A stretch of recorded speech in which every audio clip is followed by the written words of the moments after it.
Hey, I'm Jake Freeman, coming from the Ultimate Recruiting Corner. Today we have some people in the audience that are going to be asking some questions, but I'll just get you started on what we're going to be doing today. Pretty much we're going to go through NCAA eligibility and what the requirements are for each student athlete to get into college. And we're going to go through the certain SAT, ACT, GPA stuff, all the courses you need. But yeah, first let's talk to the audience. What are some questions we have out there today? Jake, I'm interested in, I keep hearing something about core courses to be eligible to play sports in college. How many core courses do you have to take before you get to college? Core courses are very big. Aside from your regular courses that you might take, there are specific core courses that you're going to have to go through to get into college. There are 16 of them as a student in high school that you need to, that are required for you to take going through high school. They consist of math, science, foreign language, social studies, and English. So those are the 5 that you're going to have to go through. And prior to your senior year, as a Division I player, you're going to need to complete 10 of those required courses. Is that Division I and Division II, or just Division I? It's just Division I for the 10 required, and it's both for 16 for your 16 courses required. Jake, we were talking about core courses. What if my kid were to take some courses that aren't some of the ones that you named? Are those counted towards their core courses? Can they be? Well, it wouldn't be a bad thing for a student to take other courses as long as he is able to fill out his or her requirements. So he can, as long as he's meeting his 16 required courses, it's fine to take a business class, an elective, any of those. But he just needs to make sure that he's getting his requirements done, so in case it happens to be his senior year, that he's not stuck with too little of requirements and he can't get into school. So he just wants, he or she wants to get that done as soon as possible. What is the GPA that they require in order to be eligible to play sports in college? To play sports, as of now, you need a 2.0 GPA to even have a thought that you want to play sports in college. Actually, as a matter of fact, starting in 2016, that minimum GPA has been boosted to a 2.3.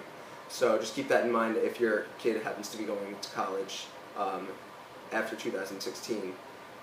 It's a 2.0 as of now, though. And if a kid has a low GPA, okay, are there stricter requirements? Is it more difficult? Like, do you have to get a better grade on your SATs and ACTs in order to be eligible? Well, that's actually a great question, sir, because you do actually have to compensate if you have a lower GPA. So say you're going with a very low GPA, you're going to need a higher ACT or SAT score to be eligible to play in the NCAA. With that being said, if you have a very high GPA, you don't need as high of board scores when testing. You can actually get some lower scores and still be able to be eligible to play sports in school. Just to let you all know about eligibility, on our website, ultimateathleterecruiting.com, we have links up there for our eligibility quick center, just so you can see all these numbers and courses in detail, in case any of you wanted to see that. But I think we have a couple more questions, so we're going to take those before we get out of here.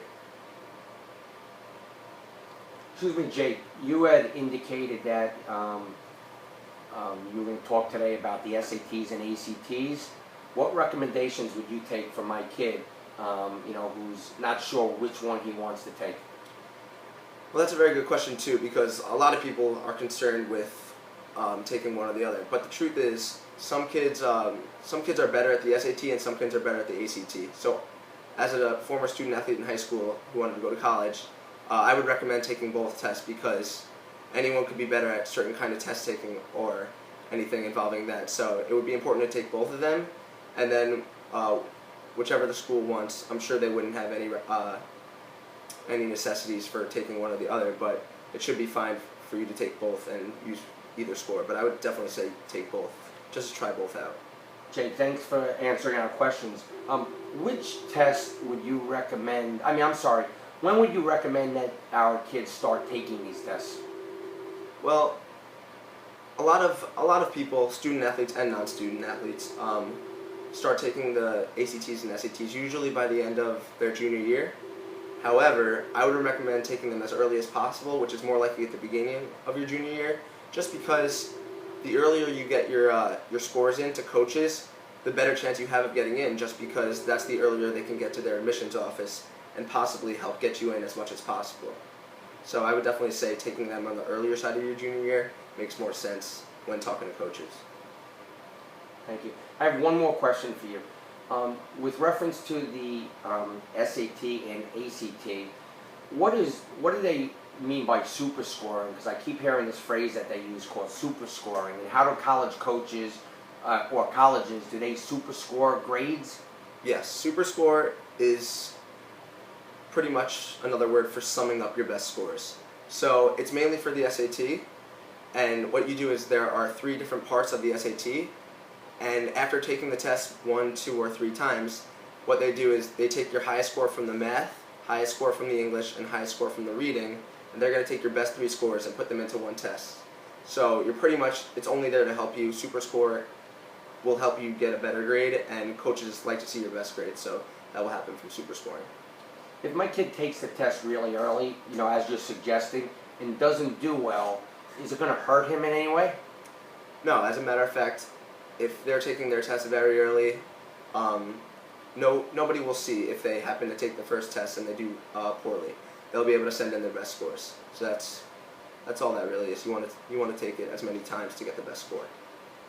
I think that's going to do it for us today. It was great having the audience here, getting some different questions. I think it really it helped get as much information out as possible. And thank you guys very much. But that's going to be it. Again, I'm Jay Freeman from the Ultimate Recruiting Corner at Ultimate Student Athlete Recruiting. Thanks a lot, guys.